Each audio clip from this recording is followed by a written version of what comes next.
नमस्कार, मेरा नाम त्रिलोक है और आज हम बात करने वाले हैं क्यू के बारे में। So in this video we are going to discuss three things about the queue. The first thing, what is queue. The second thing, technical understanding of the queue. And at the last हम discuss करेंगे कि हम Q को कहाँ use करते हैं हमारे real life development में, रियल लाइफ एग्जाम्पल्स के साथ, राइट। सो वीडियो के एंड तक बने रहिए। तो चलिए आइए समझते हैं क्यू को कि बेसिकली क्यू होता क्या है। वैसे तो हम सबको पता है कि क्यू क्या है, क्योंकि आप कहीं भी जाते हो अपने कॉलेजेस के अंदर या किसी ऑफिस के अंदर या गवर्नमेंट ऑफिस के अंदर, बैंक के अंदर, तो आपको किसी ना किसी लाइन में लगना पड़ता है। तो जब आप लाइन में लगते हो तो आप चुपचाप जाके पीछे खड़े हो जाते हो, ठीक। और जिनका काम हो जाता है वो आगे से हटते रहते हैं, जो लोग नए आते रहते हैं वो पीछे लगते रहते हैं। तो इंसर्शन या जो लाइन लग रही है वो कहाँ पे लग रही है? रियर पे। रियर मतलब पीछे। तो इंसर्शन कहाँ से हो रहा है? इंसर्शन पीछे हो रहा है। और डिलीशन कहां से हो रहा है? जो लोगों का काम होता जा रहा है वो लोग आगे से हटते जा रहे हैं। जिन लोगों का काम हो गया वो आगे से हट गए, पीछे वाले लोग आगे आ गए, जो लोग हट गए और पीछे से लोग आ गए। तो इंसर्शन कहां से हुआ? रियर से। और डिलीशन कहां से हो रहा है? लोग हट कहां से रहे हैं? फ्रंट से। This is the ideal case. Ideal case मैंने इसलिए कहा कि कभी कभी होता है ऐसा, आप लाइन में लगे हो, प्रैक्टिकली लाइन में लगे हो, आपके सामने कोई बंदा आता है ऐसे गंदा सा मुंह बना के, ऐसे एकदम, तो कहता है अरे भैया बहुत बहुत तबीयत खराब है, हमारा तो बहुत तेज तबीयत खराब हो गया। तो आप क्या करते हो? आपको दया आ जाती है, आप क्या करते हो? चल भैया लग जा यार लाइन में, भाई भाई तू ही लग जा लाइन में पहले। तो उसको दे देते हो आपका नंबर, चल भाई अगले की तबीयत खराब है, थोड़ा काम इसका जल्दी हो जाएगा, कोई बात नहीं, लगवा लेते हैं यार। बट क्यू में ऐसा नहीं होता। क्यू में अगर कोई भी डेटा आएगा तो आपका कहाँ पे आएगा? रियर पे आएगा। और हटेगा कहाँ से? फ्रंट से हटेगा, ठीक। तो यहाँ एक बात समझ में आती है कि इंसर्शन रियर से हो रहा है और डिलीशन कहां से हो रहा है? फ्रंट से हो रहा है। आगे से लोग हट रहे हैं और पीछे पे आगे लोग लग रहे हैं, लाइन बढ़ रही है, ठीक। इसी कॉन्सेप्ट को याद रखना, इसी कॉन्सेप्ट को हम आगे इंप्लीमेंटेशन के टाइम पे ये काम आएगा। रियर से इंसर्शन, फ्रंट से डिलीशन, ठीक है। तो हमने दो टर्म अभी यहां पे देखी, रियर से इंसर्शन हो रहा है और फ्रंट से डिलीशन हो रहा है। तो अब क्यू को थोड़ा सा टेक्निकली अंडरस्टैंड कर लेते हैं, थोड़ा टेक्निकली समझ लेते हैं, ताकि वो हमें हमारे क्यू के इंप्लीमेंटेशन के टाइम पे वो पॉइंट्स हमें काम आएंगे। तो चलिए देखते हैं कि मेरी क्यू एरे के साथ कैसे काम करती है, कैसे हम उसके अंदर वैल्यू को इंसर्ट करेंगे, कैसे उसके अंदर से वैल्यू को डिलीट करेंगे, और उसके साथ साथ जुड़ी हुई कुछ दूसरी कंडीशंस जो कि हमें इंप्लीमेंटेशन के टाइम पे काम आने वाली है। सबसे पहले मैं एक ब्लैंक एरे बना लेता हूं, देन उसके बाद हम उसमें इंसर्शन और डिलीशन परफॉर्म करते हैं। मैंने कहा था कि हमारा इंसर्शन कहां से होगा? इंसर्शन रियर से होगा और डिलीशन फ्रंट से होता है। तो हम दो वेरिएबल और ले लेते हैं इंसर्ट और डिलीट करने के लिए। दो वेरिएबल ले लिए, रियर जिसको वैल्यू डिनोट कर दी -1 और फ्रंट जिसकी वैल्यू डिनोट कर दी -1 इनिशियली, क्योंकि इनिशियली हमारे एरे के अंदर कुछ होगा ही नहीं, तो हम किस इंडेक्स पे सेट करेंगे, राइट। सो सबसे पहले हमने रियर को और फ्रंट को दोनों को -1 सेट कर दिया। इसका मतलब मेरा रियर और मेरा फ्रंट इससे बाहर होगा, ये R हो गया मेरा रियर और F हो गया मेरा फ्रंट, दोनों ही एरे के बाहर पड़े। अब मुझे अगर वैल्यू डालनी है अपने क्यू के अंदर, तो मुझे क्या करना होगा? मेरे एरे का इसका नाम दे देते हैं। तो मुझे क्या करना है? मुझे सबसे पहले अपने क्यू के अंदर एक वैल्यू इंसर्ट करनी है, ठीक है। तो कैसे इंसर्ट करेंगे? इसके सिंटैक्स क्या होगा? इसका सिंटैक्स कुछ ऐसा होगा, प्लस प्लस रियर, एरे के प्लस प्लस रियर इंडेक्स पे मुझे वो वैल्यू इंसर्ट हो जाएगी। प्री इंक्रीमेंट किया, ध्यान दीजिए मैंने प्री इंक्रीमेंट किया, क्योंकि मेरी इनिशियल वैल्यू क्या है? -1। तो अगर मुझे 0th इंडेक्स पे डालना है तो मुझे पहले रियर को इंक्रीमेंट करना पड़ेगा, देन मैं उसके अंदर कोई वैल्यू को इंसर्ट करूंगा, राइट। सो पहले क्या होगा इस केस में? इस केस में होगा सबसे पहले रियर में इंक्रीमेंट, तो रियर की वैल्यू हो जाएगी 0, ठीक। और मतलब कि रियर मेरा यहां से हटके इस 0th इंडेक्स पे आ जाएगा। अब 0th इंडेक्स पे जो भी वैल्यू आई है, जो भी वैल की वैल्यू है, यहां मैं लिख देता हूं 10 थी इनिशियल वैल्यू। तो जो भी मेरे रियर की वैल्यू है, जो मेरे वैल वेरिएबल की वैल्यू है, वो रियरेथ इंडेक्स पे इंसर्ट हो जाएगी। रियर का इंडेक्स क्या है? रियर का इंडेक्स है 0, तो मेरे 0th इंडेक्स पे ये 10 इंसर्ट हो गया, राइट। सो अब मुझे जो भी वैल्यू इंसर्ट करनी है उसके लिए सिंटैक्स क्या रहेगा, सिंटैक्स यही सेम रहेगा, to insert a value, to insert a value. और मुझे अगर डिलीट करनी है कोई वैल्यू तो क्या करना होगा, डिलीट कहां से होता है, डिलीट हमारा फ्रंट वेरिएबल करेगा, जहां पे मेरा फ्रंट वेरिएबल होगा वहां से वो एक अगले इंडेक्स की वैल्यू को डिलीट कर देगा। इसका मतलब है कि अगर मुझे डिलीट करना है तो मुझे क्या करूंगा, अगर मैं ऐसा करता हूं तो ये मान के चलते हैं कि ये डिलीटेड वैल्यू एक वेरिएबल है, ठीक है, यहां लिख देते हैं, यहां पे भी क्या किया, प्लस प्लस फ्रंट, सबसे पहले क्या होगा, इंक्रीमेंट होगा और उसके अंदर की जो वैल्यू आएगी वो हमें डिलीट करनी है। तो यहाँ पे मैंने क्या, प्लस प्लस फ्रंट, यहाँ पे आ गया और यहाँ से फ्रंट, यहाँ से हट के यहाँ आ गया, फ्रंट की वैल्यू हो गई 0 और 0th इंडेक्स की वैल्यू को मैंने कर दिया डिलीट, ठीक है। तो अब अगर हमें और इंसर्ट करना होगा तो हम क्या करेंगे, हर बार रियर को प्लस करेंगे और उसमें वैल्यू डाल देंगे। चलिए जल्दी से सारे इंडेक्स को एक बार फिल कर देते हैं। तो ये इंसर्ट के लिए हमारा ये स्टेटमेंट चलेगा, ये हमारा किस केस के लिए है, इंसर्ट के लिए। तो रियर में इंक्रीमेंट किया, रियर की वैल्यू हो गई 1 और यहाँ मैंने डाल दिया 20, फिर 30, इस तरह से रियर की वैल्यू 2, फिर रियर की वैल्यू होगी 3, तो थर्ड इंडेक्स पे आ जाएगा मेरा 40 डाल देते हैं और फिफ्थ इंडेक्स पे हो जाता है मेरा, सॉरी 4th इंडेक्स मैंने डाल दिया 50। तो मेरा रियर यहाँ से हटके कहाँ चला गया, हमारा इस पे आ गया। तो मेरे फुल की कंडीशन क्या होगी, मुझे कैसे पता लगेगा कि मेरा जो मेरी क्यू है वो मेरी क्यू फुल हो चुकी है, राइट। सो फुल की कंडीशन होगी, मैं इसको मिटा देता हूं यहाँ से। तो मेरे क्यू के फुल की कंडीशन क्या होगी, अब देखिए ये मेरा क्यू इस समय फुल दिख रहा है मेरे को, अब मेरे पास कोई भी एम्प्टी स्पेस नहीं है, अब मेरे पास कोई भी एम्प्टी स्पेस नहीं है, ठीक है। तो फुल की कंडीशन क्या है, मेरा आर, मेरा रियर जो है, मेरा रियर कहां पहुंच गया है, 4th इंडेक्स पे, 4th मतलब लेंथ -1 पे पहुंच गया है, राइट। सो इसका मतलब अगर ये कंडीशन ट्रू होती है कि मेरा रियर एरे के लेंथ से एक कम पर है, इसका मतलब कि वो फुल हो चुका है। तो ये जो कंडीशन हुई वो होगी मेरी। अब एम्प्टी की कंडीशन भी चेक कर लेते हैं, क्योंकि ये जो पॉइंट हम डिस्कस कर रहे हैं ये सारे पॉइंट्स हमें इंप्लीमेंटेशन के टाइम पे काम आने वाले हैं। तो सबसे पहले हमने क्या किया, ये हो गई एक कंडीशन फुल की, ये डिलीशन के लिए सिंटैक्स और ये वाला इंसर्शन के लिए सिंटैक्स, ठीक है। तो ऐसे ऐसे हम छोटे छोटे सिंटैक्स बनाते जा रहे हैं और इन्हीं सिंटैक्स को हम यूज करेंगे अपने इंप्लीमेंटेशन के टाइम पे, राइट। सो क्यू की एम्प्टी की कंडीशन क्या होगी, अभी मेरा क्यू एम्प्टी नहीं है, स्टार्टिंग में एम्प्टी था जब मेरे रियर और मेरा फ्रंट दोनों ही कहां थे, -1 पे थे, तो मेरा क्या था, क्यू मेरी एम्प्टी थी, क्या थी मेरी, क्यू एम्प्टी थी। तो अगर क्यू की कंडीशन ये हो सकती है, यहां लिख देता हूं यहां पे, so if front equals to rear, तो मेरा क्यू क्या होगा, मेरा क्यू एम्प्टी होगा। तो ये एक कंडीशन हो गई एम्प्टी की, ये कंडीशन हो गई फुल की, ठीक। अब इसको एक बार डिलीट करके देख भी लेते हैं। हम यहाँ से 10 डिलीट कर चुके थे, राइट, 10 डिलीट कर चुके थे। अब हमें और डिलीट करना होगा तो मुझे फ्रंट को इंक्रीमेंट करना होगा, मेरा फ्रंट यहाँ पे आ जाएगा और मेरा 20 डिलीट हो जाएगा। जहां पे फ्रंट है वो वैल्यू डिलीटेड है, जहां पे फ्रंट है वो वैल्यू डिलीटेड है, राइट। सो मुझे एक वैल्यू और डिलीट करनी है, तो यहाँ फ्रंट यहाँ किया, ये वैल्यू डिलीट हो गई। एक वैल्यू और डिलीट कर सकते हैं, फ्रंट यहाँ किया, वैल्यू डिलीट हो गई।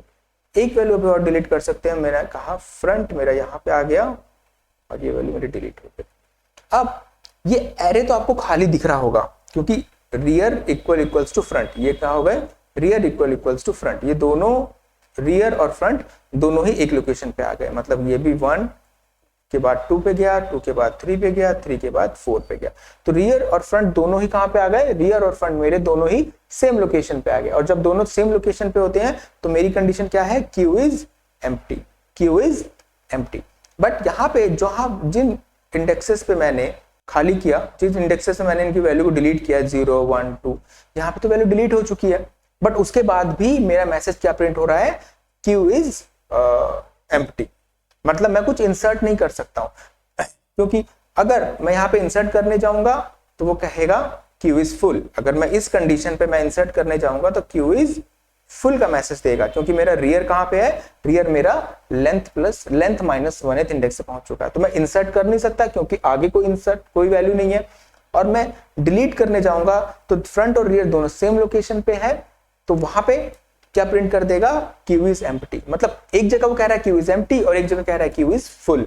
तो ये एक प्रॉब्लम है इस क्यू की इंप्लीमेंटेशन। इसको हम दो तरीके से सॉल्व कर सकते हैं। या तो जब हम डिलीट करने जाएं और देखें कि अगर फ्रंट और रियर दोनों ही मेरे सेम लोकेशन पे हैं, तो उसको हमें क्या सेट कर देना चाहिए, उसको इनिशियली सेट कर देना चाहिए। मतलब कि अगर मेरा फ्रंट और मेरा रियर दोनों ही एक लोकेशन पे आ गए हैं तो वापस से उनको -1 पे सेट कर दो। मतलब ये वापस से क्या हो जाएंगे, -1 पे आ जाएंगे। मतलब ये सारी वैल्यू को रिसेट कर देते हैं, ये यहां से, और मेरा रियर और फ्रंट यहां से हटके कहां पे आ गए, फिर से वो अपनी इनिशियल प्लेस पे आ गए। मतलब कि -1th प्लेस पे यहाँ पे रियर आ गया, यहाँ पे फ्रंट आ गया। और दूसरा तरीका क्या है, दूसरा तरीका है implement a circular Q. Don't go with this technique, directly implement with the circular queue, क्योंकि सर्कुलर क्यू में आपका ऐसे गोल गोल गोल गोल इंसर्ट होता रहेगा। मतलब वो 4 के बाद वापस से 0 पे आएगा, 0 के बाद 1 2 3, अपने आप ही वो गोल सर्कुलर मोशन में चलता रहेगा इंसर्शन। तो कुछ भी कर सकते हैं। पहले हम इस क्यू को इंप्लीमेंट करेंगे विद द प्रॉब्लम जो कि अभी हमने देखी, देन उसके बाद, क्योंकि जब तक प्रॉब्लम नहीं होगी तब तक तो सॉल्यूशन करने में मजा नहीं आएगा। तो पहले हम इस क्यू को इंप्लीमेंट करेंगे, इसको चला के देखेंगे, एंड देन उसके बाद हम सर्कुलर क्यू को इंप्लीमेंट करेंगे, क्योंकि I prefer to use a circular queue. थोड़ा थोड़ा यहाँ पे आपको समझ आया होगा कि कैसे इंसर्ट हो रहा है, कैसे डिलीट हो रहा है, और हमें इंसर्ट करने से पहले क्या चेक करना चाहिए और डिलीट करने से पहले हमें क्या चेक करना चाहिए। ऑब्वियसली इंसर्ट करने से पहले हमें ये चेक करना होता है कि एरे के अंदर स्पेस है या नहीं, और डिलीट करने से पहले हमें ये चेक करना पड़ेगा कि वैल्यू है या नहीं। अगर वैल्यू नहीं है तो हम कुछ डिलीट नहीं कर सकते, और इंसर्ट करते समय अगर उसके अंदर जगह ही नहीं है, उसके अंदर स्पेस ही नहीं है, तो हम उसके अंदर इंसर्ट नहीं कर सकते। हमेशा ध्यान रखना, क्यू के अंदर जो इंसर्शन होता है वो रियर से होगा, और जो डिलीशन होता है वो कहां से होता है, फ्रंट से होता है। So that's why this Q is called FIFO data structure, first in first out. जो पहले आया है वो पहले बाहर जाएगा।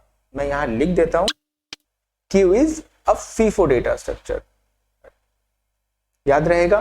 तो चलिए एक बार समराइज कर लेते हैं कि हमने क्या सीखा अभी। ये आपको 4 पॉइंट दिख रहे होंगे मेरी स्क्रीन के ऊपर। तो हमने ये 4 पॉइंट अभी डिस्कस किए। The first point, Q is a FIFO data structure, means first in first out. किस तरह का डेटा स्ट्रक्चर होता है, फर्स्ट इन फर्स्ट आउट। जो पहले आया है वो पहले बाहर जाएगा। सेकंड पॉइंट है, अगर मेरी क्यू एम्प्टी होती है जब मेरा रियर और फ्रंट दोनों सेम इंडेक्स पे होते हैं। अगर मेरा रियर और फ्रंट दोनों सेम इंडेक्स पे है, it means queue is empty. Queue full कब होती है, क्यू फुल होती है जब rear reaches to its maximum index. जो भी आपके एरे के साइज का मैक्सिमम इंडेक्स है, इट मींस लेंथ -1। लेंथ -1 पे अगर मेरा रियर पहुंच जाता है, इट मींस कि आपकी जो क्यू है वो फुल हो चुकी है। फोर्थ पॉइंट है कि जो हमने प्रॉब्लम देखी कि अभी कि हम इंसर्ट कर रहे हैं तो वो फुल बता रहा है, डिलीट कर रहे हैं तो वो एम्प्टी बता रहा है। मतलब आपके क्यू में कोई एलिमेंट है भी नहीं, बट वो आपको इंसर्ट भी नहीं करने दे रहा। इस प्रॉब्लम को सॉल्व करने के लिए हम सर्कुलर क्यू को समझेंगे और देखेंगे। वो हमारी नेक्स्ट वीडियो या अगला टॉपिक होगा। बट अभी के लिए अभी हम ये समझेंगे कि हाँ ये प्रॉब्लम है और उसको हम फिक्स कैसे करेंगे, राइट। तो अब हम अपने नेक्स्ट सेक्शन की तरफ पढ़ते हैं, जिसके अंदर हम जानेंगे कि क्यू को प्रैक्टिकली कहां और कैसे यूज किया जाता है। ओके, तो चलिए देखते हैं। तो अभी हमने देखा क्यू क्या होती है, कैसे काम करती है, इंसर्शन, उसका डिलीशन, वो कैसे इंटरनली काम करता है। अब हम उसके प्रैक्टिकल एग्जांपल को देखते हैं कि कहां पे हम क्यू को यूज कर सकते हैं। अगर आपने ध्यान दिया हो तो क्यू कैसे बिहेव करता है, फर्स्ट इन फर्स्ट आउट। जो पहले आया है वो पहले बाहर जाएगा, जो पहले लाइन में लगा है उसका काम पहले किया जाएगा, जो बाद में लाइन में लगा है उसका काम बाद में किया जाएगा। तो कोई भी ऐसी रिक्वायरमेंट जहां पे आपको first in first out implement करना हो, वहां पे आप क्यू यूज कर सकते हो। फॉर एग्जाम्पल सपोज आपको एक म्यूजिक प्लेयर डिजाइन करना है, म्यूजिक प्लेयर आपको बनाना है और म्यूजिक प्लेयर में आपको प्लेलिस्ट का ऑप्शन देना है। तो प्लेलिस्ट कैसे होती है, जो गाना ऊपर होगा वो पहले प्ले होगा, जो गाना नीचे होगा वो उसके बाद, जो गाना उसके नीचे होगा वो उसके बाद। तो इट्स अ क्यू, राइट। सो ये क्या है, ये क्यू ही तो है। जो पहले है वो पहले प्ले हो रहा है, जो बाद में है वो बाद में प्ले हो रहा है। तो इसी तरह की कोई भी प्रैक्टिकल एग्जांपल को आप क्यू में अगर आपको इस तरह करना है तो आप क्यू यूज कर सकते हो, जहां पे आपको पहले इंसर्टेड या पहले आया हुआ रिकॉर्ड आपको पहले ही प्रोसेस करना है। एक एग्जांपल और समझते हैं। सपोज आपका कोई ऑफिस है, आपके ऑफिस में 4 या 5 कंप्यूटर्स लगे हुए हैं, बट प्रिंटर एक ही लगा हुआ है। आपको क्या लगा हुआ है, प्रिंटर एक ही लगा हुआ है। अब 4 या 5 या 8 या 10 जितने भी सिस्टम्स हैं उन सब से एक प्रिंटर कनेक्टेड है। प्रिंटर कितना है, प्रिंटर एक ही है, बट आपके पास 8 से 10 लैपटॉप, डेस्कटॉप सिस्टम्स आपने लगा रखे हैं। अब सब अपना अपना प्रिंट अगर देंगे तो प्रिंटर तो एक टाइम पे एक को ही प्रिंट कर पाएगा, वो सबके तो प्रिंट नहीं कर पाएगा। मगर प्रिंटर सबको मना भी नहीं कर सकता। प्रिंटर ऐसा नहीं है ना कि आपको मना कर देगा, अबे भाई तू अभी प्रिंट नहीं देगा, ऐसा नहीं करेगा वो, राइट। तो अगर वो ऐसा नहीं करेगा तो इट मींस कि प्रिंटर के अंदर Q is implemented already. Q क्या है, क्यू ऑलरेडी इंप्लीमेंटेड है। तो अगर आपके 10 सिस्टम है, 10 सिस्टम में से 4 लोगों ने आपको प्रिंट कमांड दी तो चारों के पेपर्स प्रिंट होंगे, बट एक के बाद दूसरे, ठीक। सो जिसकी रिक्वेस्ट पहले गई पहले उसका प्रिंट निकल रहा है, उसके बाद जिसकी गई फिर उसका निकलेगा, तीसरे नंबर पे जिसकी गई फिर उसका निकलेगा। तो queue is already implemented in the printer. अगर वो एक लैन में है तो queue is already implemented in the printer, right. So ऐसी कहीं भी जगह जहां पे प्रोसेसिंग करने के लिए एक बंदा है बट उसके क्लाइंट बहुत सारे हैं, उसको रिक्वेस्ट करने वाले बंदे बहुत सारे हैं कि भाई मेरा भी काम कर दो, मेरा भी काम कर दो, मेरा भी काम कर दो। जब ऐसी सिचुएशन आती है कि सबको अपना काम कराना है बट काम करने वाला बंदा सिर्फ एक ही है, तो आपको वहां पे क्यू इंप्लीमेंट करनी पड़ती है। चाहे वो प्रैक्टिकल एग्जांपल हो, रियल लाइफ एग्जांपल हो, या फिर सिस्टम सॉफ्टवेयर्स हो, या फिर आप कोई एप्लीकेशन डेवलप कर रहे हो, उसमें भी जहां पे आपकी प्रोसेसिंग कैपेबिलिटीज एक है, सिर्फ एक ही बंदा है प्रोसेसिंग करने वाला, बट रिक्वायरमेंट बहुत सारी है, बहुत सारे लोग उससे काम करवाना चाह रहे हैं, तो वहां पे आपको क्यू इंप्लीमेंट करनी पड़ेगी। उम्मीद करता हूं कि आपको क्यू का कॉन्सेप्ट समझ में आया होगा। अगली वीडियो में, इसकी नेक्स्ट वीडियो में हम क्यू को इंप्लीमेंट करेंगे जावा के साथ, और ऑब्जेक्ट ओरिएंटेड अप्रोच में करेंगे। स्ट्रक्चर्ड अप्रोच में नहीं करेंगे इस बार, जैसे हमने स्टैक में किया था, क्योंकि हम Java is object oriented language, तो हम उसको ऑब्जेक्ट ओरिएंटेड वे में ही क्यू को इंप्लीमेंट करेंगे। Thank you so much for watching this video, और इस वीडियो को आप शेयर कीजिए और चैनल को सब्सक्राइब कीजिए और उन बच्चों तक पहुंचाइए जो आपको डेटा स्ट्रक्चर सीखना चाहते हैं मगर किसी वजह से वो सीख नहीं पा रहे हैं, तो आप उनको इस चैनल को पहुंचाइए। Thank you so much for watching this video.